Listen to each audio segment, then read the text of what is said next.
Hello, ನಾವು ರಾಮಮೂರ್ತಿ ನಗರದಿಂದ ಬಂದಿದ್ದೀವಿ ಮಹಾಕುಂಭ ಮೇಳಕ್ಕೆ. ರೋಡು ಅಷ್ಟೊಂದಿದೆ, ಇಲ್ಲ ಅಂತಿಲ್ಲ, ಆದರೆ ಆರಾಮಾಗಿ ತಾಳ್ಮೆಯಿಂದ ಸ್ನಾನ ಮಾಡ್ಬೋದು. ನಾವು ಬೆಳಗ್ಗೆ ಒಂದು 4-4:30 ಸ್ನಾನ ಮಾಡೋದು, ನಾವು ನಮ್ಮ ಸ್ನೇಹಿತರೆಲ್ಲ. ನಿಮಗೆ ಎಲ್ಲರಿಗೂ ನೋಡಿಸ್ಬೇಕಂತಲೇ ಈ ಸಂದರ್ಭದ್ದು ಬಂದರೆ, ಇದು ಯಮುನಾ, ಗಂಗಾ, ಸರಸ್ವತಿ 2 ನದಿಗಳು ಇದೆ. ನೋಡ್ಬೋದು, ಇದು ಗ್ರೀನ್ ಇದೆ, ಇದೊಂದು ಬ್ರೌನ್ ಕಲರ್. ಹಾಗಾಗಿ ಬಂದಿದೆ, ತುಂಬ ಚೆನ್ನಾಗಿದೆ, ಏನೂ ತೊಂದರೆ ಇಲ್ಲ. ಆರಾಮಾಗಿ ಬಂದು ಕೂಲಾಗಿ ಸ್ನಾನ ಮಾಡ್ಕೊಂಡು ಹೋಗ್ಬೋದು.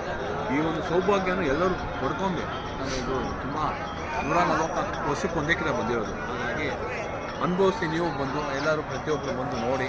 ಆಮೇಲೆ ಪ್ರತಿಯೊಬ್ಬರಿಗೂ ಈ ಸೌಭಾಗ್ಯ ಸಿಗಲಿ ಅಂತ ನಾನು ಕೇಳ್ಕೊತೀನಿ, ಈ ಜಾಗದಿಂದ ಕೇಳ್ಕೊತೀನಿ.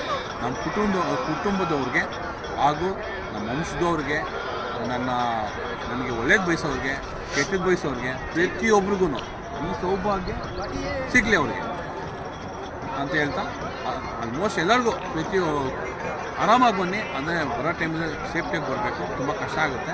ಹಾಗಾಗಿ ಬನ್ನಿ ಬನ್ನಿ.